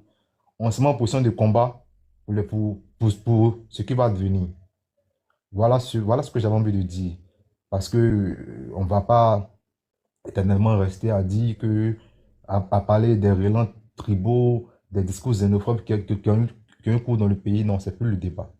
Le débat, c'est comment faire en sorte que les 5 années qui viennent là, le peuple de Côte d'Ivoire se dise qu'au bout de ces 5 années, il aura une alternative crédible. Et notre opposition là, doit maintenant se rendre très très crédible. Je pense qu'elle est crédible, mais elle doit se rendre encore plus crédible en proposant quelque chose de bon pour que les élections qui arrivent en décembre là, que le RHDP ne soit plus d'un fauteuil. C'est un souhait. Est-ce que ça va devenir la réalité? Je n'en sais rien. Je ne suis pas Nostradamus. Mais c'est un souhait que je formule et je veux que toute personne qui se réclame de l'opposition y adhère pour que cette fois-ci, on participe aux élections, peu importe la liste électorale, tout et tout, pour qu'au moins notre voix puisse être portée au chapitre. Voilà ce que j'avais à dire. Comme on ne veut pas donner de résultats, j'ai quelques résultats, mais comme on ne veut pas les donner, donc on va attendre la voix la plus autorisée, M. Cubier, ou son porte-parole, donner les premiers résultats selon on attend. Mais déjà, il nous donne un chiffre brut sur lequel j'ai fait l'analyse, qui est le taux de participation. Merci beaucoup, Mme Sarano. Merci beaucoup, Monsieur Harry Gold. Merci. Boss Kaza, tu es là? Bonsoir. Ouais, je suis là. Comment tu vas? Bonsoir, mon boss. Ça va. On dit quoi? On dit ça va Bon, bien. la soirée électorale, là, ça passe sur quelle chaîne en Côte d'Ivoire, là? Ça passe sur Live TV, ça passe sur NCI, je pense aussi. Hein, ça passe sur toutes les chaînes. Ok, est-ce qu'on a le droit de donner des résultats sur Ça ton passe panel? sur 3 chaînes, Daouda. Kaza. Tu n'as pas le droit. Tu dis? Ça passe sur les 3 chaînes. Ok, donc Daouda, je demandais si on a le droit de donner des résultats sur ton panel. Non, j'ai dit non. Ah, ok, d'accord. Est-ce que tu dois la CI? Attendez, Tu dis quoi? Il est que tu dois la CI, mon Ouais, bon, Dieu. c'est pas... Moi, je ne travaille pas à la CI. Bon, j'ai les résultats, j'ai les PV de Bordeaux, donc voilà. Oui, mais c'est pas bien grave. c'est pas à toi de donner, c'est à la CI de donner. C'est pas bien grave. Voilà. Bon, moi, qu'est-ce que je lui ai dit? Bon, on va voir. Mais On va attends, voir. vieux Kaza, Oui. juste un petit peu. Tu parles anglais maintenant, c'est juste pour savoir. Tu parles anglais maintenant? Ouais, je parle anglais, ouais. Ouais, s'il te plaît, toi et puis, bon, comme tu es là, puis LSK, toi, LSK et puis Canif là, arrêtez de nous fatiguer, s'il vous plaît. Parle en français. Continue. Pourquoi? Ils ont mis des postes en anglais. Ils veulent nous pas flouter. Donc, il y a des gens en France qui parlent anglais. Mieux même que certains qui sont aux États-Unis. C'est pour ça. Bon, bref. Bon, moi, j'ai dit les élections se sont bien déroulées. Moi, je suis content. Il n'y a pas eu d'incident. C'est ce que j'appréhendais. Hein. Voilà, avec les appels des uns et des autres. Bon, Dieu merci. Ça s'est bien passé dans l'ensemble. Bon, il semblerait qu'il y a eu quelques incidents à Korogo selon les informations que nous avons à vérifier toujours. Voilà, moi, vous me connaissez, je n'aime pas commenter les informations à chaud. Moi, première victoire personnelle, c'est que tout s'est bien passé. Parce que comme moi, je le dis toujours, la violence en politique, c'est pas quelque chose qui m'intéresse. Maintenant, tout à l'heure, j'ai fait un panel où j'ai posé la question, j'ai dit, mais quelle est la suite? Voilà, quelle est la suite? On nous parle d'un taux de participation de 39,87%. Ça, je l'ai lu sur ce panel, hein, dont je n'ai pas donné de résultat. C'est écrit sur ce panel ici. Moi, je voulais poser une question à mon jeune frère Bouloy. Je suppose que tu as boycotté, tu n'es pas allé voter. Bouloy, dans mon temps de parole, tu peux me répondre, tu n'es pas allé voter. Avec le cœur serré, j'ai pas voté. Ok. Si par extraordinaire, puis bien nous annonce qu'il y a un deuxième tour entre monsieur le président de la République avec n'importe quel autre candidat, quelle sera ta posture? Bon, ça va être à temps, ça sur le RHDP. Hein. Non, mais plus sérieusement, c'est tellement utopique, je pense que c'est un mirage, mais bon, rêvons. Si ça arrive, voilà, je pense que ça peut changer la donne. Mes voix pourraient se reporter sur cette personne-là, peu importe qui elle soit. Moi, si c'est M. Bion, il me boucher le nez pour voter. Si c'est M. Awadon Melo, je vais voter avec le grand sourire. Même Mme Simone Gbagbo, je vais voter avec le sourire. Mais bon, c'est des trucs, ça relève de l'ordre du mirage, donc je ne vais même pas y penser. Ok. Bon, parce que j'ai fait cet exercice-là avec quelques membres de l'opposition qui m'ont dit non, qu'ils restent cohérents d'après eux-mêmes. Hein. Ils restent cohérents, donc ils n'iront pas voter. Et donc, je me suis rendu compte que, en fait, nous étions tous dans ce combat-là, sur les réseaux sociaux, sur TikTok plus précisément. Mais je me rends compte qu'on était tous dans l'opposition, mais on n'avait pas les mêmes objectifs. Parce que moi, mon objectif, ça j'ai été clair, je le dis ça dans les panels, tu me connais, sur des panels RHDP, je vais dire ça, donc c'est pas sur un panel neutre que je vais pas le dire. Moi, mon objectif, c'est que le RHDP quitte le pouvoir à tous les prix démocratiques. Je précise, à tous les prix démocratiques. Donc, quand quelqu'un me dit qu'il a le même objectif que moi, et qu'il me dit que s'il y a un deuxième tour, lui, il ne peut pas aller voter pour l'autre candidat, donc je me dis qu'il a un, comment on appelle ça, il a un plan secret. C'est pas par les unes qu'il veut faire partie le président de la République. Et moi, cette personne n'aura pas mon soutien. Je leur ai dit ça, deux jeunes dont je ne vais pas citer le nom est ici sur mon panel, je leur ai dit ça. Voilà, je leur ai dit ça. Ouais, bon, Koulibaly, tu peux me traiter d'hypocrite, tout le monde ne se connaît pas, mais c'est pas bien grave. Voilà, vous écrivez les mots que vos parents vous ont appris, mais c'est pas écrivez ça seulement. Si je te dis de m'expliquer ce que c'est qu'un hypocrite, tu ne pourras pas. Parce que je ne vois pas ce qu'il y a d'hypocrite dans ce que je suis en train de dire. Voilà, moi je suis allé voter ce matin. Donc, personne ne peut me prendre la défaut demain pour me dire qu'il y a des législatives, pourquoi je m'avais voté. Bosca, ça ne va pas t'occuper des commentaires. C'est de ça qu'il s'agit. Non, il y a des gens, de temps en temps. J'aime bien ta prise de parole là. Il y a des gens de temps en temps, il faut marcher un peu sur leurs pieds, les aveugles. Il faut marcher pour dire non, il y a quelqu'un à côté d'eux. Voilà. Donc, c'est mon frère Koulibaly, il faut le laisser. C'est mon frère Koulibaly, il faut le laisser. Donc, je suis en train de dire que quand les gens te disent que non, s'il y a un deuxième tour, c'est vrai, je suis d'accord avec Bologne, c'est une utopie, mais on fait de la politique fiction pour pouvoir comprendre l'état d'esprit des gens. C'est pour ça que j'ai dit, s'il y a un deuxième tour, qu'est-ce que ces gens-là allaient faire? Il y en a qui disent non, ils n'iront pas voter. Donc, dès l'instant que quelqu'un me dit qu'ils ne vont pas voter, ça veut dire que nous ne sommes pas là, nous ne recherchons pas les mêmes objectifs, on n'a pas les mêmes buts. Voilà. Il aurait fallu, moi, depuis le début, Daoud est mon témoin, LSK est mon témoin. Moi, j'ai dit que la stratégie de l'opposition, de nos leaders, ce n'était pas la bonne. Voilà. Ce n'était pas la bonne. Il ne fallait pas appeler les gens à ne pas aller voter. Parce qu'aujourd'hui, là, qu'est-ce qui va vous faire dire que c'est parce que vous avez dit aux gens de ne pas aller voter que le taux de participation est faible? Ça, personne ne va vous croire. Personne ne va vous croire. Et les gens de mauvaise foi vont vous dire non, que dans tous les pays au monde, le taux de participation n'arrête pas de baisser. Regardez le taux de participation aux dernières élections européennes en France. Ça n'a même pas fait dépasser les 45%. Et il y a un narratif aussi qu'il faut arrêter de tromper nos militants de l'opposition. Dans notre constitution, là, le nombre de votants, ce n'est pas ça qui détermine la légitimité d'un candidat ou bien d'un président. Hein. D'un président, oui. Ce n'est pas le nombre de votants. J'ai donné cet exemple tout à l'heure. Si tout Abidjan, c'est-à-dire 100% des électeurs d'Abidjan ne vont pas voter, 100% des électeurs de Lamé ne vont pas voter, 100% des électeurs de je ne sais où qui ne vont pas voter, et qu'il y a 5 électeurs qui ont voté pour toute la Côte d'Ivoire, si les 5 ont voté pour le président Ouattara, il a gagné les élections à 100%. C'est ça. Il y a certains pays, je ne sais même pas s'il y en a beaucoup dans le monde où l'élection est validée que si il y a plus de 50% du corps électoral qui a voté. Mais nous, dans notre constitution, là, ce n'est pas ça. Dans notre constitution, ce n'est pas ça. Même si le taux de participation, même s'il est de 13%, même s'il est de 12%,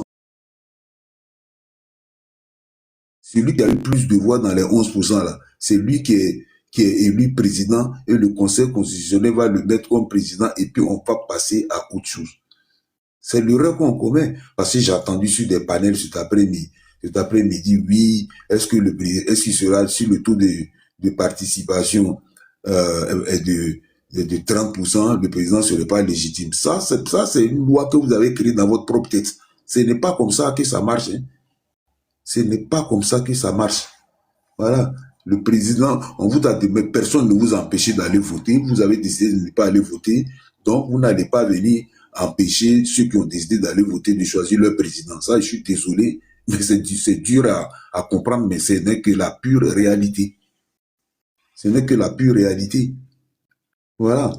Donc, Daouda, c'est ce que moi je voulais dire dans un premier temps. Je vois que mon frère Ismo vient d'arriver, on le fait monter. Et puis, bon, s'il y a des motions, je les prends. Sinon, à ma deuxième prise de parole, je vais répondre à ce que je vais entendre ici. Merci. Merci. Grand frère Esca, tu es là? Tu es disponible maintenant? Ouais, je suis là, comment ça va? Tu as la parole, Bon, grand frère. Je crois qu'il y a Sarah, nous, excuse-moi, il y a Amira qui dit qu'il a une motion. Attends, ça prise vas-y. des paroles, c'est pas mieux. Il n'a qu'à attendre, Moi, il a fait l'émotion là, petit. c'est pour toi, Kaza. Il a fait petit. Il Il n'a n'a qu'à qu'à attendre, il a attendre, fait. après il va faire. Non, il n'a qu'à attendre sa prise de parole. Il a fait Ok. petit pour toi, juste de rentrer tout à l'heure là. Il a passé le temps, il n'a qu'à attendre. Bon, tout à l'heure, j'ai écouté Petit Poteau qu'il a fait un jus d'orange d'abord. Moi, j'ai pas envie de revenir ici. Les histoires qui sont passées en 1900, nous sommes déjà 25 ans en arrière.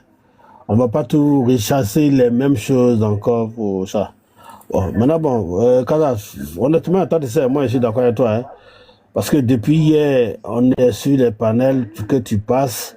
Maintenant, ce n'est plus, comme on dit, ce n'est plus, on n'a qu'à une élection, mais c'est le taux de participation que vous êtes en train maintenant. Mais quand vous voulez vous empêcher des gens d'aller voter, vous partez casser les unes à voter. Donc, votre objectif, en fait, c'était ça, en fait. Et puis, venir utiliser ça pour nous c'est par rapport au taux de participation. Regarde, en 2000, là, comme vous dites là, Bagolo a été élu à 37%. Hein. Lui-même, il a reconnu qu'il a été élu avec un truc calamiteux. Mais ça n'a pas empêché de prêter serment et puis de gouverner, de former son gouvernement. Donc, comme Kaza a dit, même si c'est 2%, celui qui sera élu là, il va gouverner. Parce que ce n'est que nulle part dans nos constitutions que, ouais, c'est avec le taux de pourcentage que la personne doit gouverner. C'est pas ça aussi qui va empêcher le président de travailler avec l'international. Donc, les gars, vous faites un mauvais choix. Et comme tout à l'heure, quand tu as posé une question, Bologne, tu as répondu que si jamais il y a deuxième tour, c'est avec joie tu vas voter. Moi, la question que je veux poser, voter maintenant et pas aller voter au deuxième tour là, qu'est-ce qui a changé? Parce que s'il va voter au deuxième tour là, même par miracle là, Ouattara peut gagner, si c'est ce que tu penses. Par miracle, Ouattara peut gagner, donc tu as dit quoi? Ça veut dire que tu as légitimé ce que vous ne voulez pas là. Tu as légitimé. Donc, quand vous voulez faire quelque chose là, soyez cohérent. Vous avez décidé de ne pas voter. Vous avez décidé de ne pas retirer votre carte d'électeur. Si c'est 10 personnes qui ont décidé de voter que demain à deuxième tour, donc laissez les 10 personnes aller revoter encore. Vraiment, aujourd'hui là, l'élection, on est tous concentrés. Moi, je suis en train de zapper sur les 3 chaînes, en train de regarder, on attend le résultat. Moi, je ne suis plus dans les débats là. Honnêtement, les débats là, j'attends le résultat. Comme Cube a dit, au plus tard lundi, au plus tôt demain. On attend qu'on donne et puis on va passer à autre chose. Si c'est un coup KO, on continue. Si c'est le deuxième tour, on va se préparer au deuxième tour et puis ça s'arrête là.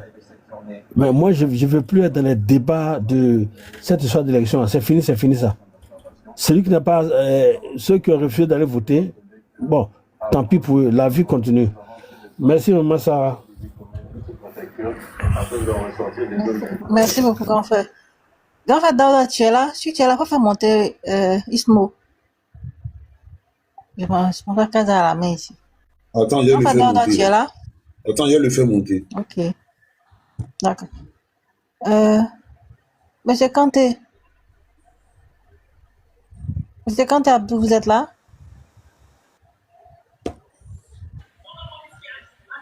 Oui, Oui, vous avez la parole. bon, je pense que tout a été dit. J'ai bien aimé quand même l'intervention de Harry Gold. Je pense que c'est ça, ce genre d'intervention rationnelle qu'on souhaite de la part de l'opposition, parce qu'à un moment donné, il faut être lucide et puis voir les enjeux et comment se positionner par rapport à l'avenir. Parce que, comme je le dis, les enjeux ne sont pas immuables, ni les situations ne sont pas figées dans l'espace et dans le temps. On peut avoir raté une élection, mais l'élection prochaine, on peut mieux se préparer. Mitterrand a passé près de 30 ans dans l'opposition avant d'être président. Donc, c'est même Gbagbo Laurent d'ailleurs. Donc, il ne faut pas se limiter à une élection pour prendre des positions radicales, en fait. Comme si l'avenir politique s'arrêtait là. Non. Mais je voudrais préciser une chose, c'est que la CEI, les gens font un peu cette confusion.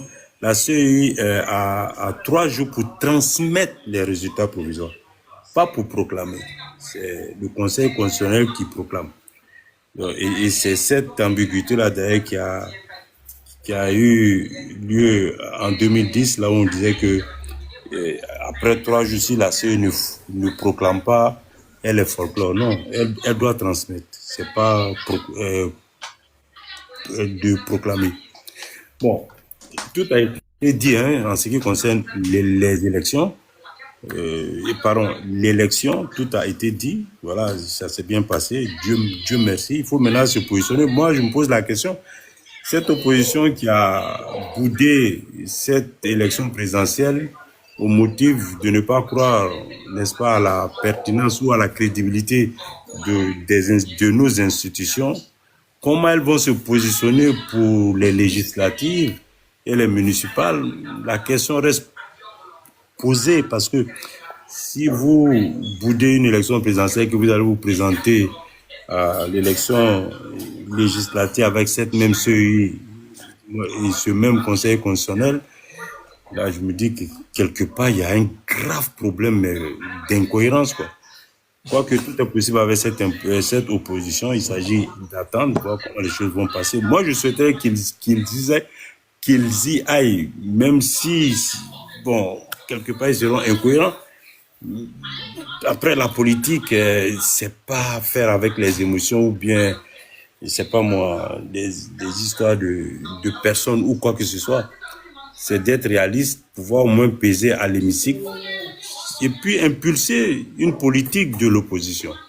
Ça aussi, c'est un autre débat.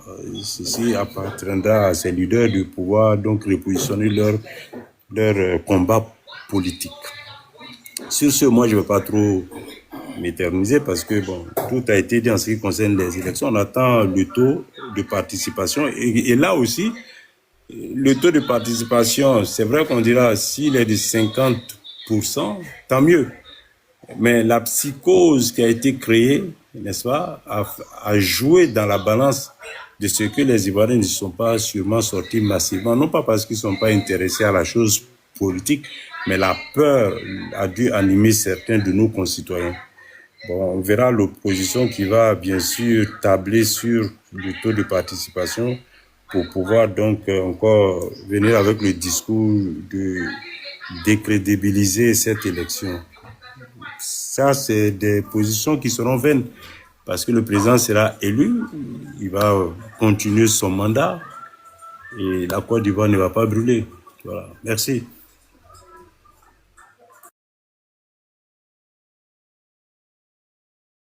Merci, Monsieur Kanté. Monsieur Amiral. Oui, oui. Monsieur Amiral. Je suis là. Oui, allez-y pour votre prise de parole. D'accord. Non, je voudrais d'abord essayer de dire au grand frère Kaza, au fait, moi personnellement, hein, je suis fier de la décision que, enfin, l'opposition, bon, je vais dire mon parti, voilà, parce que l'opposition ne peut pas de chacun un truc. Parce que ce que nous contestions, au fait, c'était pas un combat exclusivement juste pour enlever le RDR. Bon, le RADP, j'avais dit le RDR pour titiller mes amis qui je parle. Bon, le RADP, nous, le président Ouattara et tout. Voilà. Il y avait aussi, ce qui était prioritaire, c'était de nous doter d'une commission électorale crédible. Crédible.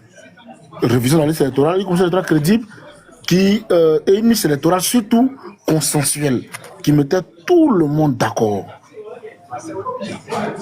Sinon, le débat de faire partie. Oui, là, c'est l'ambition de chaque parti politique.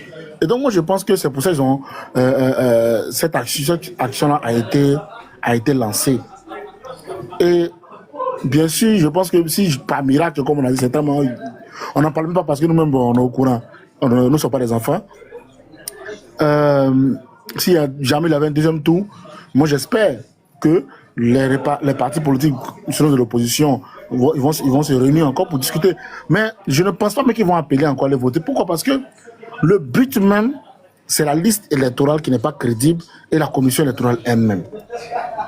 Voilà. C'est l'instance même, au fait. Donc, même à l'heure législative, je sais qu'on ne va pas boycotter, hein, mais je pense que juste après les présidentielles, on va relancer encore les mêmes demandes ou bien essayer de faire des démarches pour avoir encore des discussions. Voilà, pour aller à ces législatives-là. C'est vrai qu'on a peu de temps. La bonne foi de l'ADP n'est pas sa matière préférée. Mais bon, c'est la politique aussi. Donc moi, je pense que c'est pour ça. Mais s'il y a un deuxième tour, justement, ça serait vraiment pour ma part, hein, ce serait vraiment illogique de dire, bon, on se verse nous tous sur tel candidat. Ou peut-être que on va mettre les moyens pour vraiment voir clair. C'est-à-dire que, je sais pas qu'est-ce que peut dire, tu t'as voté, et puis toi-même, tu viens compter ton ticket que tu as voté. Sinon, si c'est pour aller voter deuxième tour, mais c'est facile. Le président Ouattara peut faire passer un candidat là, organiser un deuxième tour, et puis bon, ben, il lamine le gars. Voilà. Donc moi, je pense que c'était vraiment la liste électorale, au-delà de faire partie du pouvoir. Sur la liste électorale consensuelle, une commission électorale crédible, même si le RADP nous bat, mais nous a battu, et puis après, bon, on avance. Donc moi, je pense que c'est pour ça c'est ce que j'ai compris. Voilà, dans leur tactique. Le taux de participation, moi, je crois que c'est important. C'est vrai que on regarde le suffrage de ceux qui se sont exprimés. En effet, on dit suffrage exprimé. Voilà. On ne va pas aller chercher qui est parti, qui n'est pas parti. Un suffrage exprimé. Donc, moi, je pense que le taux de participation, ça pèse beaucoup dans le dialogue politique. Voilà. Et la légalité, c'est différent de la légitimité.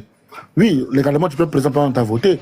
Mais quand toi-même, on t'a voté avec un taux de participation de 20%, de 10%, alors que tu as une population de 30 millions d'habitants, je pense que tu comprends la majorité des personnes qui te veulent encore, ou bien qui ne te veulent pas, ou bien qui sont d'accord avec toi ou pas. Donc, ce poids-là, dans le dialogue politique, dans les débats, je pense que ça pèse parce que ça sert à l'opposition pour faire pression, pour essayer d'avoir quelque chose. Donc, je pense que, oui, comme on entend le dire, l'élection, ça va arriver. Nous, en tant que parti politique, on a fait ce qu'il fallait faire, c'est-à-dire la politique. On a dénoncé, on a critiqué, on a encensé nos foules, on a encensé nos militants, on a fait ce qu'il fallait faire, on a fait des élections. Bon, ben, écoutez, c'est arrivé, on va penser. S'il faut remodeler nos stratégies, ça se fera. S'il faut aller toujours dans cette même lancée, à quelle fin, à quel objectif, on va décider. Et puis après, bon, mais l'essentiel, c'est que la vie des Ivoiriens soit préservée. Voilà.